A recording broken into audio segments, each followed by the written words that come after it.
이번 시간에는 우리 조선의 왕 세조 이야기를 하려고 합니다. 세조하면 뭐가 떠오르죠? 아무래도 이 어린 조카인 단종을 결국 쫓아내고 자신이 왕이 된 또 비정한 군주 이미지. 결국은 1453년 계유정난이라는 그 쿠데타로 권력을 잡고 왕에게까지 오른 세조. 그런 이 세조에게는 항상 이제 어린 조카를 죽이고 이제 자신이 왕이 오른 권력의 화신이다. 이런 측면이 분명히 있지만 또 왕으로 즉위한 이후에는 왕권 강화라든가 또 여러 가지 편찬 사업에 있어서 큰 성과들을 보인 왕이었습니다. 그래서 이번 시간에는 이 세조의 두 얼굴, 이 권력을 잡기 위해서 아주 냉혹했던 그런 이미지와 또 왕이 되어서는 온갖 조선의 체제 정비를 위해서 노력한 그런 왕 세조의 모습, 이런 점들을 중심으로 세조 시대를 살펴보겠습니다.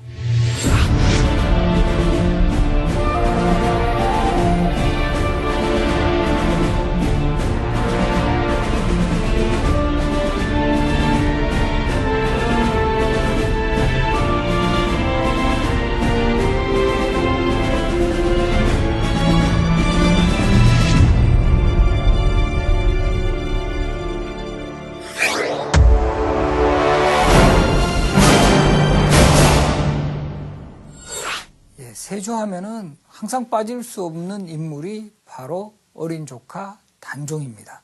그리고 결국 세조에 의한 희생양이 되었다고도 할 수 있죠. 그럼 이런 그 구조가 생겨나게 된 원인부터 한번 살펴보겠습니다. 사실 세종은 상당히 능력 있는 왕이었고 그 세종의 뒤를 이었던 왕세자 문종 역시 능력 있는 인물이었습니다. 그래서 아버지 세종이 돌아가신 이후에 왕위를 계승한 후에도 세종대의 업적을 그대로 이어서 문종 역시 나름대로 이런 정치적 영향을 펼칠 수 있는 그런 능력은 분명히 갖추고 있었습니다. 그러나 안타까웠던 것은 문종은 젊은 시절부터 조금 병치레가 잦았고 그 병약했던 이유로 일찍 승하를 하게 됩니다. 그리고 그 문종의 뒤를 이어서는 바로 이 어린 아들 단종이 12살의 나이로 왕위에 오릅니다. 이것이 한편으로 보면 조선 왕실의 어떤 비극을 잉태하는 싹이 되었습니다. 이것도 보면 정말 역사의 아이러니인데요. 조선의 역대 왕들은 원래 장자 상속이 원칙이에요. 그럼에도 불구하고 이 문종이 왕위에 오르기까지 장자가 왕이 된 사례는 없었습니다.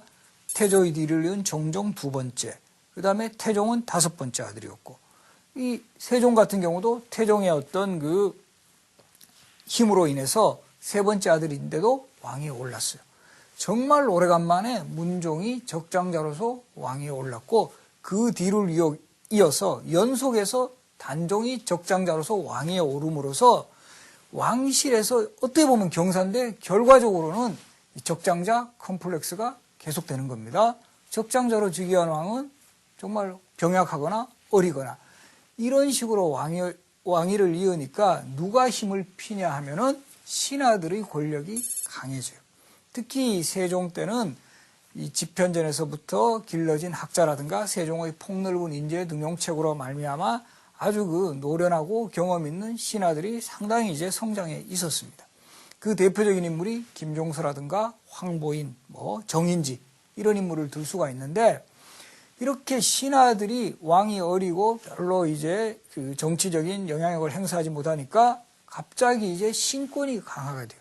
이것은 마치 조선 전기에 정도전과 같은 인물이 등장해서 신하들의 권력을 최대한 강화시키는 조선의 정치 모델을 삼은 것과 아주 유사한 그런 점입니다.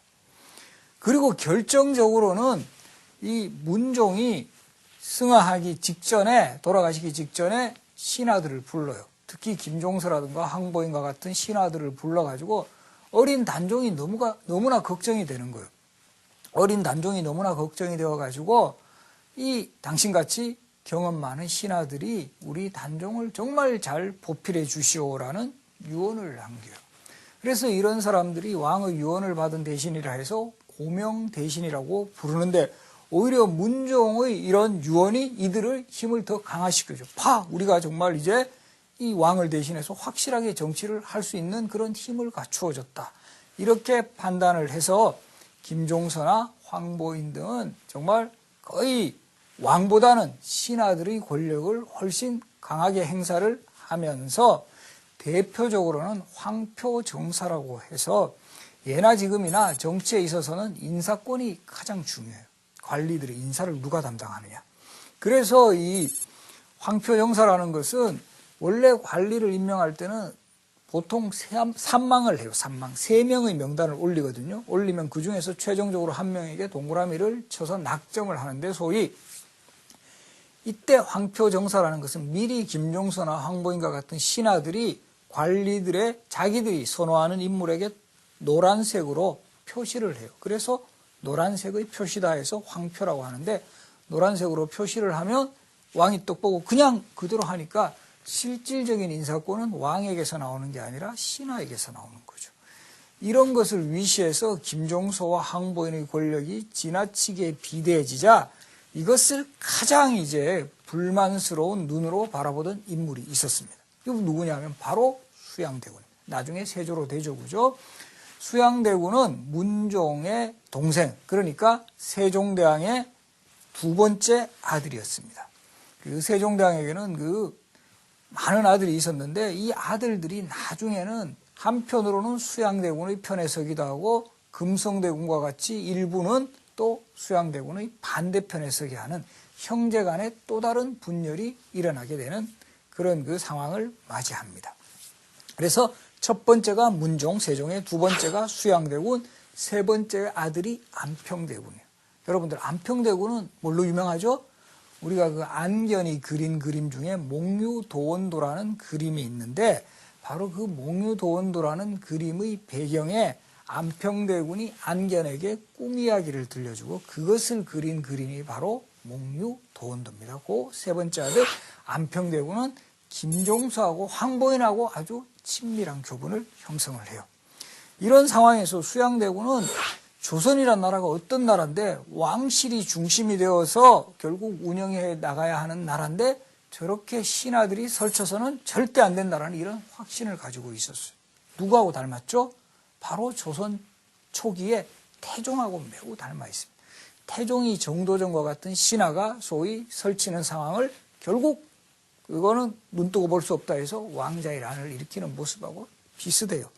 그래서 어린 단종을 끼고 그 신하들의 신권이 지극히 비대하는 상황을 이것을 완전히 차단해야 되겠다는 결심을 세우고 수양대군은 서서히 자기의 희화에 신복을 모으기 시작을 합니다.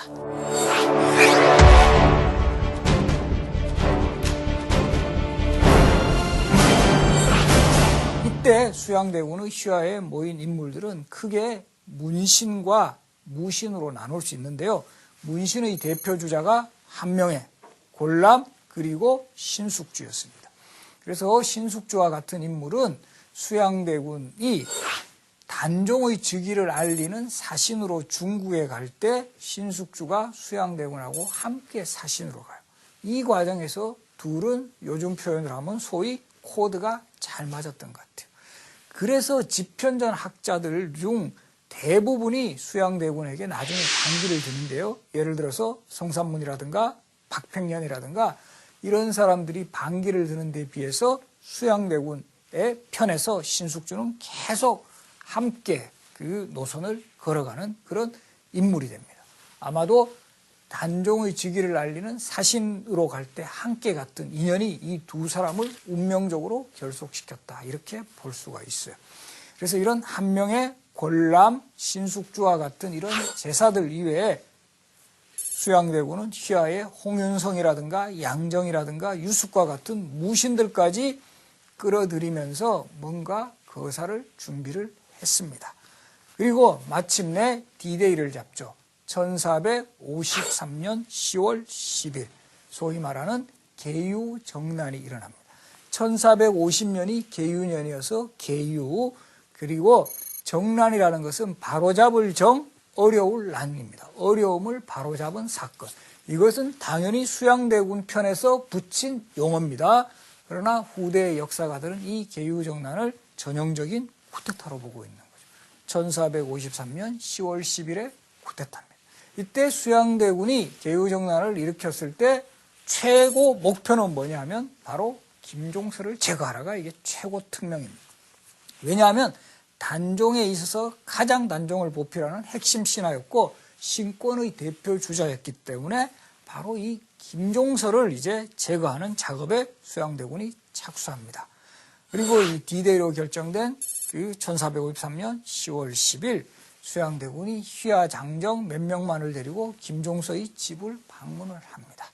김종서도 이때는 상당히 경계를 하죠. 수양대군이 경계를 하기 때문에 누가 이제 왔는가를 이제 동태를 살피는데 별다른 무장이 없다는 것을 알고는 들어오게 합니다. 그리고 그날 수양대군이 뭔가 이제 문서 같은 거를 보였으면 이것 조금 읽어보시겠습니까? 근데 그날이 날씨가 되게 어두웠다고 해요. 어스름 달빛에 김종서가 고개를 숙이는 순간 매복했던 수양대군의 신복들이 김종서를 절퇴로 내려쳤고 그 상황을 목격했던 아들 김승주가 급히 달려와서 이 아버지를 막아보려고 했지만 결국은 김종서와 함께 죽음을 당합니다. 그래서 여기까지가 소위 말하는 이 김종서가 정말 이 수양대군에 의해 죽음을 당하는 바로 그 장면입니다. 역시 최근에 공주의 남자라는 이런 드라마에서는 바로 이 김종서의 아들하고 수양대군의 딸하고의 사랑을 이제 드라마로 함으로써 소위 조선시대판 로미오와 줄리엣이다 이런 이야기를 했는데 이것은 정사에 기록되어 있는 사실이라기보다는 야사의 그런 내용이 몇 줄 나옵니다. 그것을 바탕으로 한 드라마라는 거. 그래서 그런 그 당시에도 보면 이런 극적인 사랑과 아픔 같은 거 이런 것이 일반 사람들에게는 회자되었던 것은 분명한 것 같습니다. 이렇게 김종서의 제거와 동시에 수양대군은 여기에서 멈추지 않고 그 당시에 그 조정의 대표 관리들을 단종이 부른다라는 그것을 핑계로 해서 궁궐에 불러들이게 해요. 궁궐에 불러들이게 하고 나서는 이미 이 수양대군 쪽에서는 제사 한명회가 중심이 되어서 당시 수양대군 편에 설 사람들하고 제거해야 할 대상들을 미리 명단을 작성했다고 하죠. 이게 뭡니까? 지금 또 그런 이야기 많이 돌아요. 기업체라든가 이런 데서 인사철 같은 데 많이 도는 용어 바로 살생부입니다. 살생부. 살생부를 미리 작성하고 있다가 여기에서 자신들하고 협조를 할 사람들은 살려두었지만 반대 세력들은 그대로 제거를 함으로써 완전히 그 쿠데타는 성공을 합니다. 그리고 수양대군이 일약 권력의 최고 정점에 들었습니다. 그런데 여기서 또 한 가지 중요한 사실. 수양대군은 바로 왕이 됩니까? 역시 왕이 되지 않아요. 이거는 마치 위화대군을 성공시킨 태조 이성계가 바로 왕이 되지 않고 왕자의 란을 성공시킨 태종 이방원이 바로 왕이 되지 않고 계속 자신의 이미지 메이킹을 하는 그런 과도기를 거치듯이 수양대군도 명분상으로는 김종서라든가 항보인과 같은 신하들이 너무 설쳐서 내가 이들을 제거한 거지 나는 왕위에 오르는 야심은 없다라는 것을 보여주는 장면이에요. 그래서 나중에 수양대군의 가장 반대 세력이 되는 성산문조차도 계유정난이 일어났을 때는 3등 공신에 임명이 돼요. 성산문 같은 사람도 끌어들이는 거죠. 약간 젊은 엘리트 신하들을 끌어들였다라는 점입니다. 그리고 그러나 결국 수양대군의 그 최종적인 목표는 어디 있었죠? 바로 왕권에 있었습니다.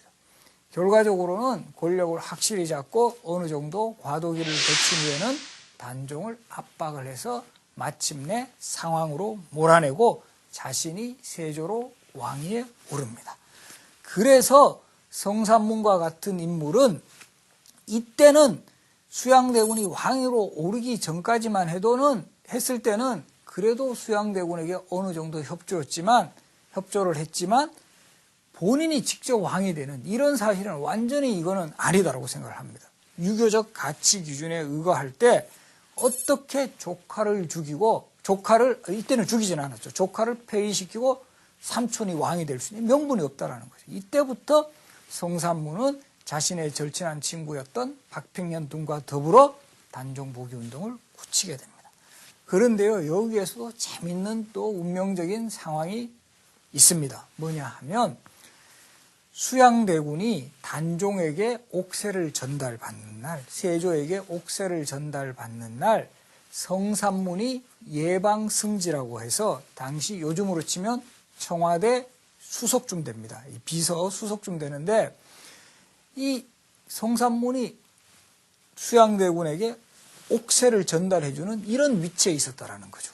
이게 참 상황이 묘하죠. 나중에는 철저히 반대하는 그런 인물인데 그 사람에게 옥새를 전달해주는 직책상 그런 위치에 있었기 때문에 성산문이 그 옥새를 전달하고 나서는 자책을 하면서 절친했던 친구였던 박팽령과 더불어 우리 저 경회로 연못에 빠져 죽자고 합니다. 우리 정말 여기서 진짜 이렇게 살아서 뭐하냐. 이렇게 왕을 지키지도 못하고 저렇게 폐륜적인 그 왕을 맞이했는데 이건 정말 있을 수 없는 역사적 상황이다. 우리 함께 경회로 연못에 빠져 죽자고 하다가 그래도 죽는 것보다는 우리가 살아서 복수를 하자라고 하면서 이들이 단종 복위 운동을 굳혀 나가게 되는 것이죠. 그리고 마침내 이들에게 기회가 옵니다. 1456년 어느 날 그 명나라 사신을 접대하는 큰 잔치가 창덕궁 광연전이라는 건물에서 벌어지기로 예정이 되었고 정말 이건 그 하늘이 주신 기회인지 바로 이 잔치 사신을 접대하는 잔치 모임에 이미 성산문과 더불어 단종 복위 운동을 함께 추진하기로 했던 성산문의 아버지 성승과 그 나중에 사육신의 한 명이 되죠. 융부. 이 두 사람이 벼룬검이라 그래가지고 이 잔치의 경호원으로 발탁이 된 거예요. 이건 정말 하늘이 주신 기회다. 바로 잔치가 하는 그 상황에서 기회를 봐서 이미 무장을 하고 있으니까 칼을 차고 있으니까 이 세조를 암살을 하면 된다고 판단을 한 거죠. 그렇게 하나 차곡차곡 거사를 준비해 나가는데 일이 꼬이기 시작합니다. 수양대군의 이제는 세조죠. 왕으로 올라갔으니까 세조의 대표적인 참모였던 한명회가 요즘으로 치면 미리 사전 답사를 해요. 그 장소를 사전 답사하는 과정에서 공간이 너무 좁다라는 거죠. 이 좁은 공간에 이런 호위대장들, 경호원들을 많이 세우는 것은 적절하지 않다 해서 경호원을 세우는 일을 취소를 해버립니다. 그래서 이 성산문을 비롯한 단종 복위 운동을 추진했던 인물들은 비상이 걸려요. 이거 어떻게 하면 좋으냐. 예정대로 교사를 진행을 할 것인가. 이러면 너무 안 되는 거죠. 정말 세조를 살해하기가 너무 힘듭니다. 그래서 결국에는 거사를 연기하자로 결론을 냅니다.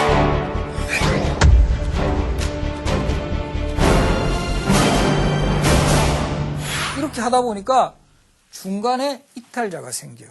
우리가 흔히 단종 복위 운동하면 사육신을 떠올리지만 단종 복위 운동에 참여했던 사람은 그 숫자보다 훨씬 넘어요. 대략적으로 한 7, 80여 명이 참여했던 것으로 나타납니다. 그 중에 원래 거사를 계획하기로 했던 인물 중에 김질이라는 사람이 이 자신의 장인인 정창손한테 의논해요. 이게 너무 정말 위험한 일이죠. 이건 정말 실패하면 역적으로 몰리는 겁니다. 그래서 장인한테 의논을 하러 갔더니만 장인이 뭐 그런 큰일이냐면 바로 손잡고 요즘으로 치면 고변을 해버립니다. 사고를 그냥 폭로를 해버리는 거예요. 그래서 그 주모자가 누구냐? 성산문, 박팽년, 하이지, 이계다. 이렇게 되고 이것이 세조에게까지 알려지면서 세조가 격분을 합니다. 세조의 입장에서 보면 성산문이나 박팽년은 세종 시절부터 세조도 능력이 있는 왕자였어요. 세종 시절부터 함께 학문을 연구하고 서로 협조했던 그런 사이고 정말 자신이 왕이 되는 과정에서도 옥새까지 전달해 준 사람이잖아요. 그런 사람들이 배신했다는 사실에 분노를 하면서 전부 다 잡아들이라고 합니다. 잡아들이고 직접 국문을 합니다. 이거를 친국이라 그래요. 지금의 경복궁 건물 보시면 사정전이라는 건물이 있어요. 그 사정전 앞마당에서 직접 친국을 하면서 이들에게 내가 너희들한테 잘못해 준 게 뭐 있냐? 내가도 너희들하고 이렇게 서로 관계가 좋았고 이랬는데 나한테 어떻게 이렇게 배신을 할 수 있느냐라고 막 세조가 이제 격앙되면서 이들을 막 소위 말해서 신문을 합니다. 이때 이들도 그 뜻을 굽히지 않아요. 특히 세조를 화나게 했던 것은 세조가 이때 이미 왕이죠. 뭐 왕이면 전하라든가 뭐 왕께서는 이렇게 호칭을 해야 되는데 어떻게 호칭하냐 하면 계속 나으리 나으리 이럽니다. 기분 나쁘죠, 그죠? 왕인데 자기가 왕을 인정을 안 해주는 거예요. 나으리께서 왕위를 도둑질하지 않으셨습니까? 막 이런 식으로 표현을 합니다. 그러면서 저는 관직에 있어서도 나으리가 주신 녹은 하나도 받지 않았습니다. 막 이런 식으로 해서 저 곡간 한번 조사해 보십시오. 막 이런 식으로 나옵니다. 성삼. 직접 정말 조사해 보니까 그 월급으로 받은 녹봉을 그대로 쌓아두고 하나도 먹지 않았다라는 이런 것들이 밝혀지기 시작했고, 박평영 같은 경우도 세조 때 충청도 관찰사로 있었는데 계속 박평영이 또 나으리 나으리 그러는 거예요.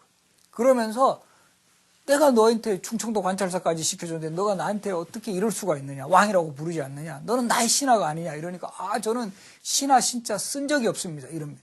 그래서 나중에 박평년이 쓴 문서를 보니까 신하 신자 대신에, 여러분들 신하 신자 아시죠? 거기다가 글자 약간 바꿔가지고 클거자를 써버렸어요. 그래서 이런 것들을 결국 세조를 엄청나게 분노시켰고, 결국 열렬실 기술과 같은 기록에도 나타납니다만은 직접 막 세조가 아주 그 불에 달군 쇠로 이 사람들을 정말 엄청나게 가혹하게 신문을 하죠. 그때 성삼문은 나는 뭐 그렇게 몸이 정말 그 고통 속에 그 힘들어 하면서도 뭐 아직 나는 죽지 않았다. 더 쇠를 달고 오라. 막 이런 이야기 했다라는 내용들도 전해집니다. 그래서 사육신의 단종 복위 운동도 일어나고, 또 수양대군, 즉 이제 세조의 동생 중에 금성대군의 영모 사건도 일어나고, 이러는 과정에서 결국 세조는 처음에는 단종을 상왕으로 궁궐에 모셔두었어요. 그래서 살아있는 단종의 존재가 너무 부담스러우니까 영월의 청령포라는 곳에 유배를 보내요. 유배를 보내고, 그 영월의 청령포라는 곳은 지금도 가보시면 알겠지만 이 동강에 이렇게 둘러싸여 있어가지고 정말 천혜의 유배죠. 정말 소위 말해서 탈출이 거의 불가능한, 그리고 이제 서울에서 보면 엄청나게 떨어져 있는 그곳에 유배를 보냈죠. 그리고는 이렇게 유배를 보냈지만 여전히 살아는 계셨죠. 살아 계신 상황에서 또 금성대군이 또 영주 순흥을 중심으로 또 소위 말해서 단종 복위 운동을 일으키니까 단종이 살아있는 한 자신의 왕권은 너무나 부담이 된다고 판단했던 세조가 마침내 단종에게 처형을 명해요. 그래서 단종실록을 보면은 결국 이제 그 다음에는 그 세조실록이죠. 세조실록의 기록을 보면은 단종이 영월의 청령포의 유배지에서 스스로가 목숨을 끊은 거, 활시위를 당겨가지고 목숨을 끊은 자살한 것으로 나타나지만, 여러 다른 기록들을 보면 특히 대표적으로 의금부도사 왕방현이라는 사람이 직접 쓴 기록에 보면 단종을 자신이 사약을 들고 단종을 찾아볼 수밖에 없었던 그런 운명에 대해서 기록한 내용도 나와요. 천만리 고운길에 머나먼님, 천만리 머나먼 길에 고운님 여의역고로 시작하는 그 왕방현의 시조 등을 볼 때 결국 세조가 단종의 그 죽음을 명했다, 이렇게 보는 것이 타당할 겁니다. 그런 것을 볼 수 있는 또 다른 그 정황은, 단종의 무덤은 그래서 한때는 왕을 역임했던 인물임에도 불구하고 완전히 무덤이 방치되어 있었어요. 그것을 당시 영월의 호장 어몽도라는 사람이 겨우 수습해가지고 조성해준 무덤이 지금의 장릉입니다. 그리고 이 장릉이라는 무덤도 현재는 왕릉의 격을 갖춰서 장릉이라고 부르지만 그 당시에는 노산군 묘라고 했어요. 묘. 왕으로, 결국 세조가 왕으로 오른 이후에 단종을 왕으로 인정을 하지 않았어요. 노산군으로 강등시키고 무덤도 노산군 묘, 그리고 실록도 단종실록이 아니라 노산군 일기로 표현을 했다라는 거죠. 이처럼 단종을 격화시키고 권력을 잡은 세조, 이런 세조가 왕위에 올라서 완전히 우리가 보면 정말 이제 그 비정한 그런 왕이었지만, 나름대로 중앙 집권 강화라든가 또 여러 가지 그 편찬 사업에 그 이룩한 공적 또한 적지가 않습니다.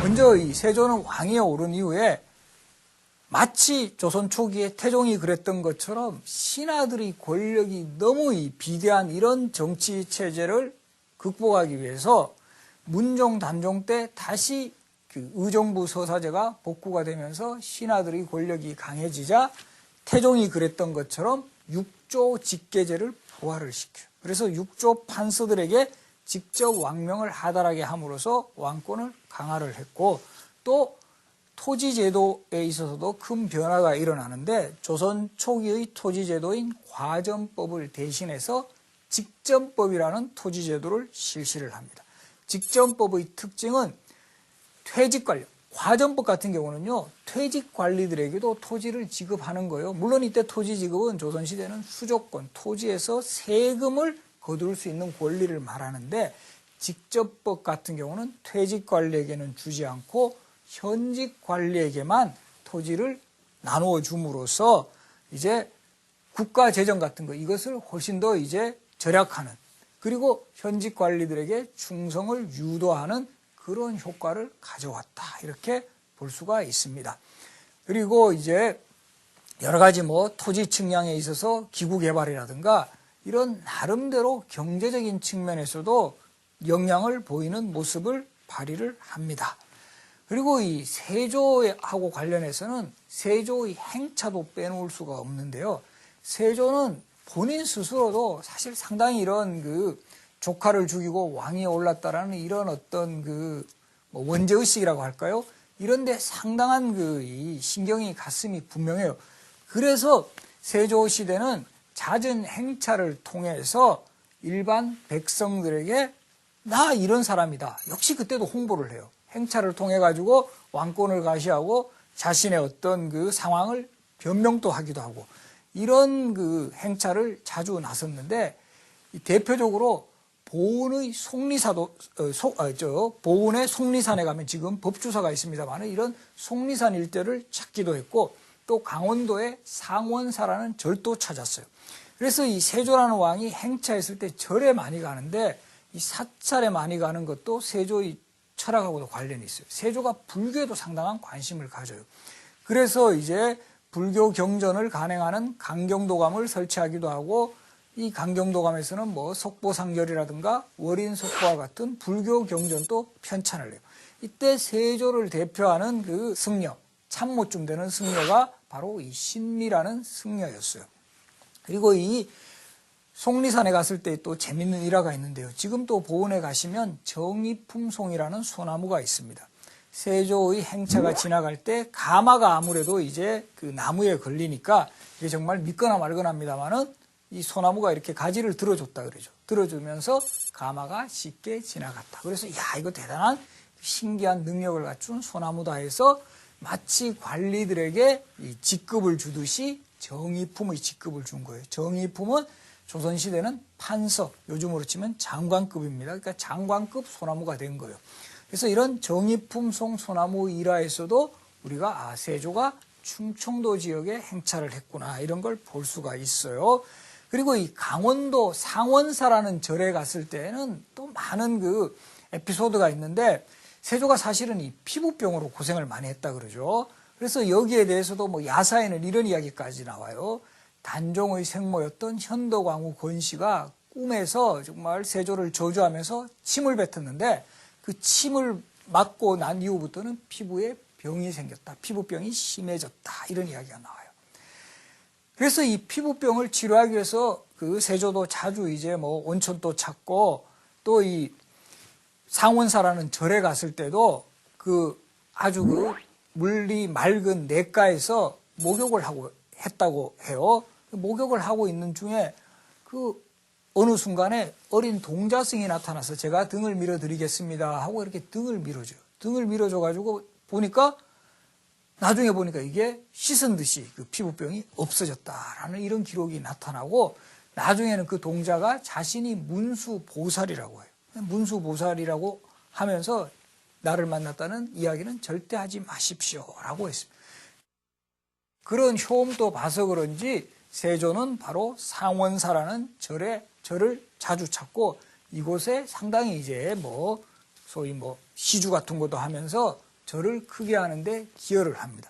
또 이 절에서 있었던 또 아주 그 에피소드가 있는데, 이 세조가 이 상원사라는 절에 갔을 때 이 절에서 이렇게 예불을 드리고 있는 상황에서 고양이가 나타나가지고 자꾸 세조의 옷을 막 끌어들이는 거예요. 막 끌고 이러니까 너무 이상한 거죠. 그러다가 그 예불을 드리다가 황급히 나왔습니다. 나와서 보니까 거기에 자객들이 숨어가지고 세조의 목숨을 노리고 있었다. 그래서 세조가 이 고양이들 되게 신기한 능력을 갖췄구나라고 판단을 해서 지금 또 보면 상원사에 가면 고양이 석상이 만들어져 있습니다. 조성되어 있는 게 바로 세조와 그 상원사와의 또 그리고 고양이와의 아주 좋은 인연을 보여줍니다. 그래서 결과적으로는 세조는 이런 그 행차를 통해서 이 자신의 어떤 집권의 정당성을 홍보하고 백성들에게 자신의 어떤 통치 철학 같은 거 이런 것들을 이야기를 했고, 그 과정에서 정의품 소나무의 이야기라든가 고양이 석상에 관한 이런 이야기가 전해지게 되었다, 이렇게 볼 수가 있습니다. 그리고 이 세조는 편찬 사업에도 상당한 그 노력을 기울였는데요. 대표적으로 조선의 헌법이라고 할 수 있는 경국대전의 편찬이 세조 때 착수가 됩니다. 보면 우리가 고려 사회와 조선 사회를 구분할 수 있는 대표적인 기준 중에 하나가 성문법전의 유무예요. 바로 이 조선시대에 본격적으로 법전이 편찬되는데, 조선 초기에 태조 때 정도전에 의해 조선 경국전이라든가 세종 때 정전 6권이라든가 이런 법전이 일부 만들어졌지만 국가적 사업으로 가장 체계적으로 편찬되는 것이 세조 때입니다.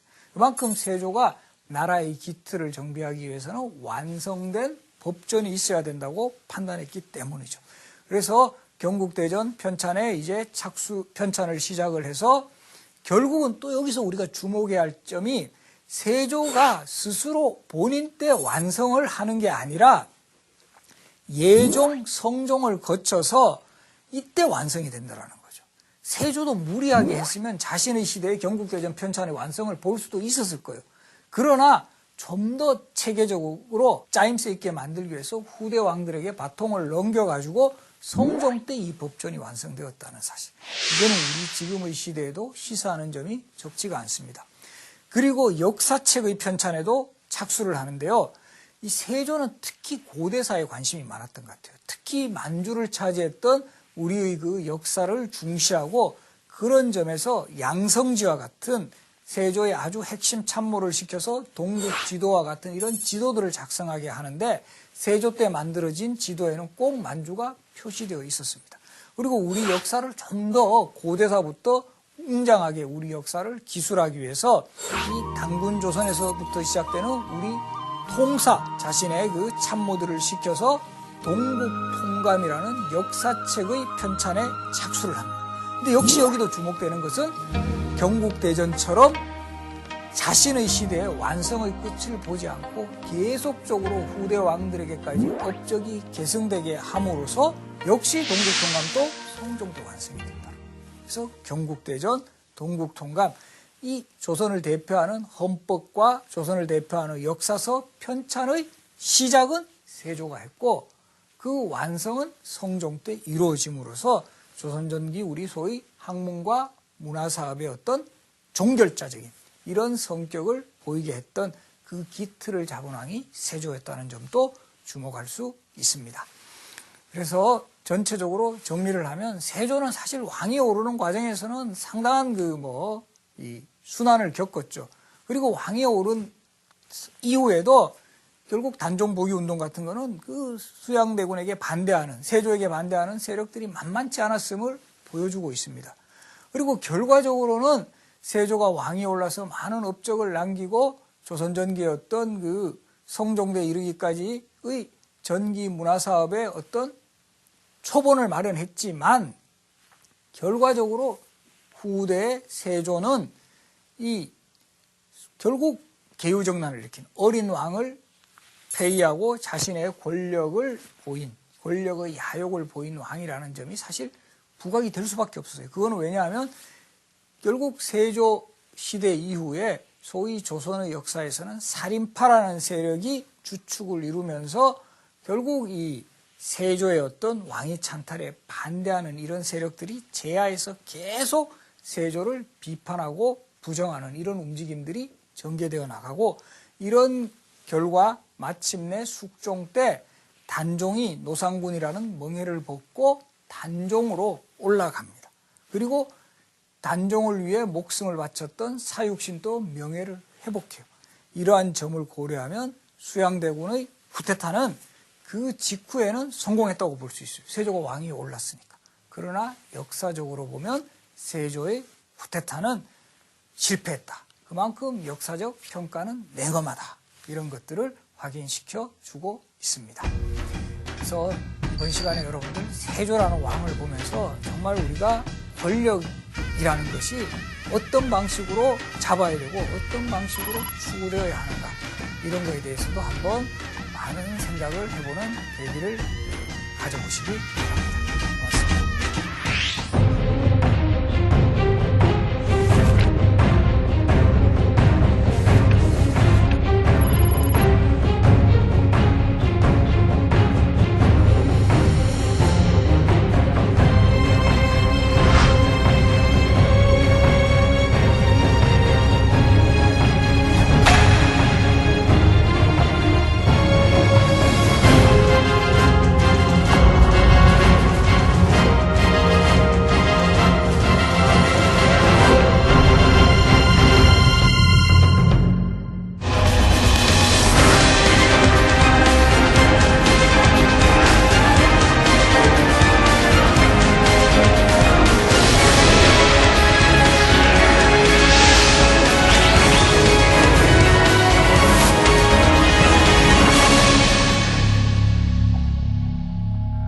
오르는 야심은 없다라는 것을 보여주는 장면이에요.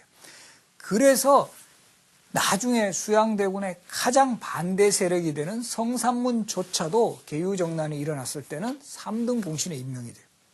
성산문 같은 사람도 끌어들이는 거죠. 약간 젊은 엘리트 신하들을 끌어들였다라는 점입니다. 그리고 그러나 결국 수양대군의 그 최종적인 목표는 어디 있었죠? 바로 왕권에 있었습니다. 결과적으로는 권력을 확실히 잡고 어느 정도 과도기를 거친 후에는 단종을 압박을 해서 마침내 상황으로 몰아내고 자신이 세조로 왕위에 오릅니다. 그래서 성산문과 같은 인물은 이때는 수양대군이 왕위로 오르기 전까지만 했을 때는 그래도 수양대군에게 어느 정도 협조를 했지만 본인이 직접 왕이 되는 이런 사실은 완전히 이거는 아니다라고 생각을 합니다.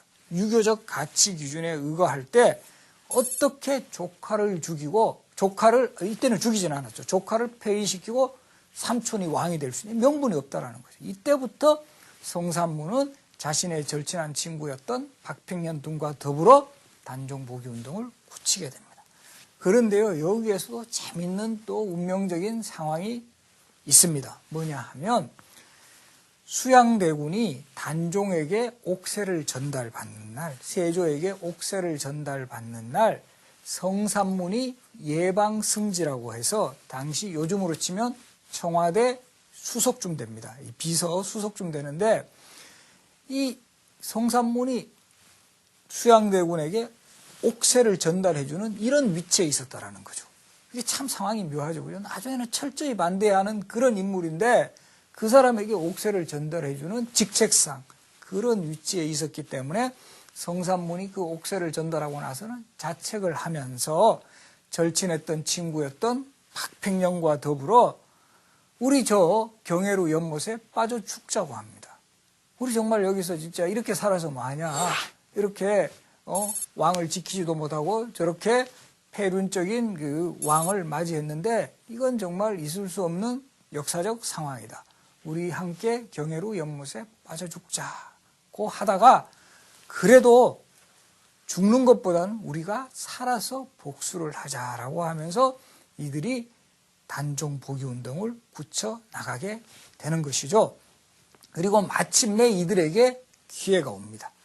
1456년 어느 날 그 명나라 사신을 접대하는 큰 잔치가 창덕궁 광연전이라는 건물에서 벌어지기로 벌어지기로 예정이 되었고, 정말 이건 그 하늘이 주신 기회인지 바로 이 잔치 사신을 접대하는 잔치 모임에 이미 성산문과 더불어 단종 복위운동을 함께 추진하기로 했던 성산문의 아버지 성승과 그 나중에 사육신의 한 명이 되죠. 융부. 이 두 사람이 벼룬검이라 그래가지고 이 잔치의 경호원으로 발탁이 된 거예요. 이건 정말 하늘이 주신 기회다. 바로 잔치가 하는 그 상황에서 기회를 봐서 이미 무장을 하고 있으니까, 칼을 차고 있으니까 이 세조를 암살을 하면 된다고 판단을 한 거죠. 그렇게 하나 차곡차곡 거사를 준비해 나가는데 일이 꼬이기 시작합니다. 수양대군의 이제는 세조죠. 왕으로 올라갔으니까 세조의 대표적인 참모였던 한명회가 요즘으로 치면 미리 사전 답상 그대로 하니까 실질적인 인사권은 왕에게서 나오는 게 아니라 신하에게서 나오는 거죠. 이런 것을 위시해서 김종서와 황보인의 권력이 지나치게 비대해지자 이것을 가장 이제 불만스러운 눈으로 바라보던 인물이 있었습니다. 이분 누구냐면 바로 수양대군입니다. 나중에 세조로 대조구죠. 수양대군은 문종의 동생, 그러니까 세종대왕의 두 번째 아들이었습니다. 그 세종대왕에게는 그 많은 아들이 있었는데 이 아들들이 나중에는 한편으로는 수양대군의 편에 서기도 하고 금성대군과 같이 일부는 또 수양대군의 반대편에 서게 하는 형제 간의 또 다른 분열이 일어나게 되는 그런 그 상황을 맞이합니다. 그래서 첫 번째가 문종, 세종의, 두 번째가 수양대군, 세 번째 아들이 안평대군이에요. 여러분들 안평대군은 뭘로 유명하죠? 우리가 그 안견이 그린 그림 중에 몽유도원도라는 그림이 있는데 바로 그 몽유도원도라는 그림의 배경에 안평대군이 안견에게 꿈 이야기를 들려주고 그것을 그린 그림이 바로 몽유도원도입니다. 그 세 번째 아들 안평대군은 김종서하고 황보인하고 아주 친밀한 교분을 형성을 해요. 이런 상황에서 수양대군은 조선이라는 나라가 어떤 나라인데 왕실이 중심이 되어서 결국 운영해 나가야 하는 나라인데 저렇게 신하들이 설쳐서는 절대 안 된다라는 이런 확신을 가지고 있었어요. 누구하고 닮았죠? 바로 조선 초기에 태종하고 매우 닮아 있습니다.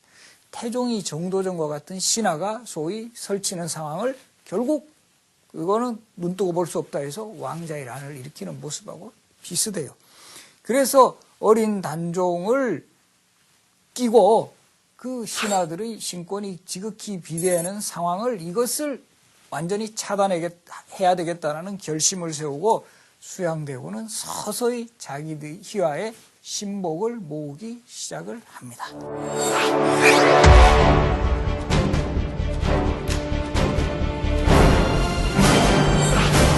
이때 수양대군의 희화에 모인 인물들은 크게 문신과 무신으로 나눌 수 있는데요. 문신의 대표 주자가 한명회, 골람, 그리고 신숙주였습니다. 그래서 신숙주와 같은 인물은 수양대군이 단종의 즉위를 알리는 사신으로 중국에 갈 때 신숙주가 수양대군하고 함께 사신으로 가요. 이 과정에서 둘은 요즘 표현을 하면 소위 코드가 잘 맞았던 것 같아요. 그래서 집현전 학자들 중 대부분이 수양대군에게 나중에 반기를 드는데요. 예를 들어서 성산문이라든가 박팽년이라든가 이런 사람들이 반기를 드는 데 비해서 수양대군의 편에서 신숙주는 계속 함께 그 노선을 걸어가는 그런 인물이 됩니다. 아마도 단종의 즉위를 알리는 사신으로 갈 때 함께 갔던 인연이 이 두 사람을 운명적으로 결속시켰다. 이렇게 볼 수가 있어요. 그래서 이런 한명의 골람, 신숙주와 같은 이런 제사들 이외에 수양대군은 휘하의 홍윤성이라든가 양정이라든가 유숙과 같은 무신들까지 끌어들이면서 뭔가 거사를 준비를 했습니다. 그리고 마침내 D-Day를 잡죠. 1453년 10월 10일 소위 말하는 계유정난이 일어납니다. 1450년이 계유년이어서 계유, 그리고 정난이라는 것은 바로잡을 정, 어려울 난입니다. 어려움을 바로잡은 사건. 이것은 당연히 수양대군 편에서 붙인 용어입니다. 그러나 후대의 역사가들은 이 계유정난을 전형적인 쿠데타로 보고 있는 거죠. 1453년 10월 10일에 쿠데타입니다. 이때 수양대군이 개유정난을 일으켰을 때 최고 목표는 뭐냐 하면 바로 김종서를 제거하라가 이게 최고 특명입니다. 왜냐하면 단종에 있어서 가장 단종을 보필하는 핵심 신하였고 신권의 대표 주자였기 때문에 바로 이 김종서를 이제 제거하는 작업에 수양대군이 착수합니다.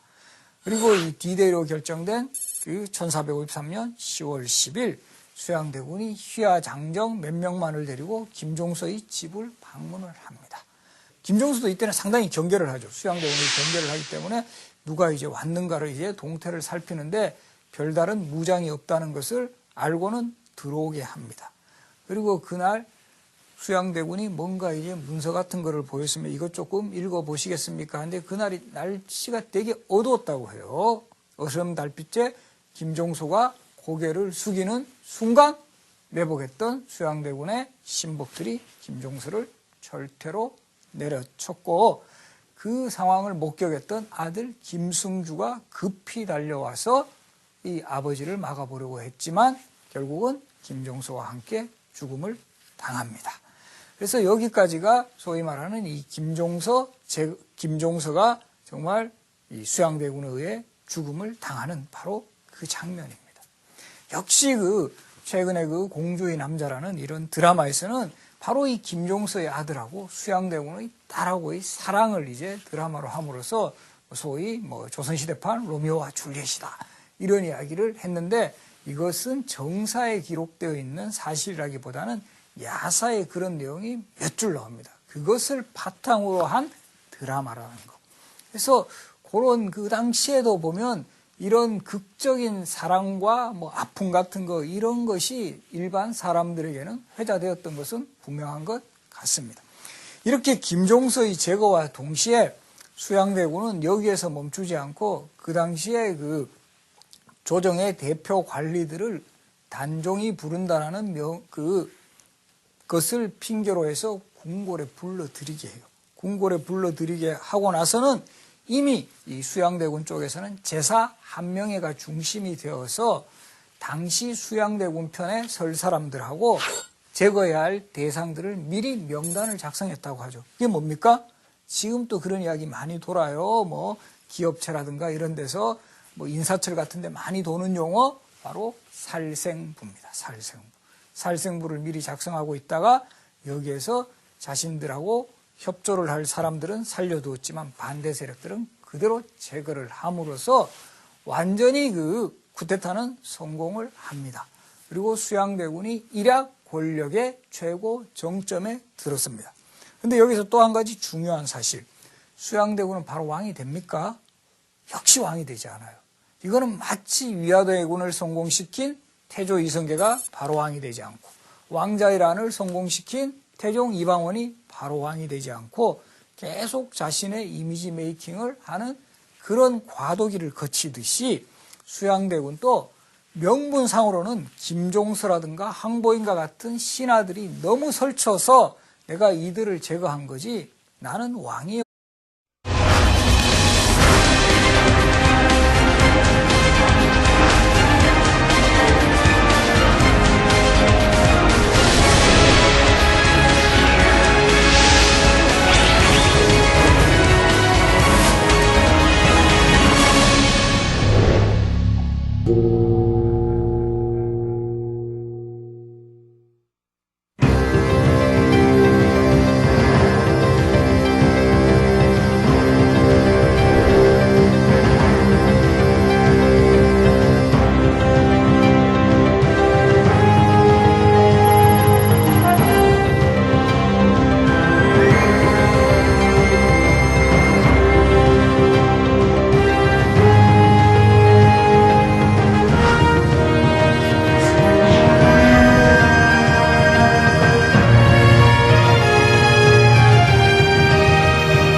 안녕하십니까.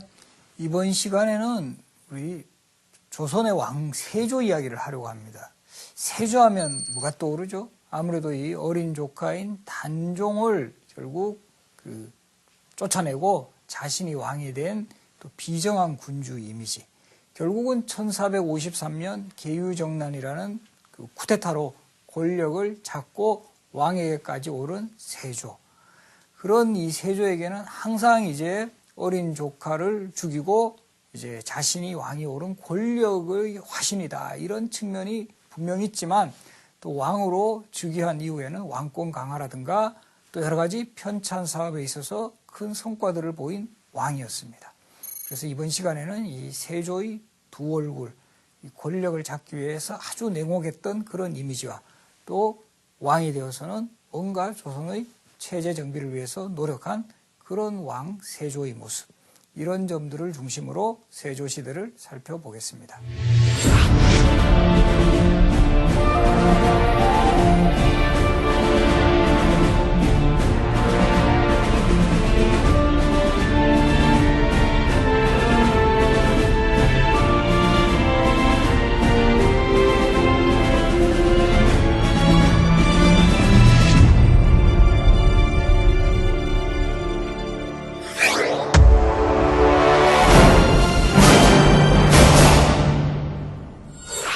세조하면은 항상 빠질 수 없는 인물이 바로 어린 조카 단종입니다. 그리고 결국 세조에 의한 희생양이 되었다고도 할 수 있죠. 그럼 이런 그 구조가 생겨나게 된 원인부터 한번 살펴보겠습니다. 사실 세종은 상당히 능력 있는 왕이었고 그 세종의 뒤를 이었던 왕세자 문종 역시 능력 있는 인물이었습니다.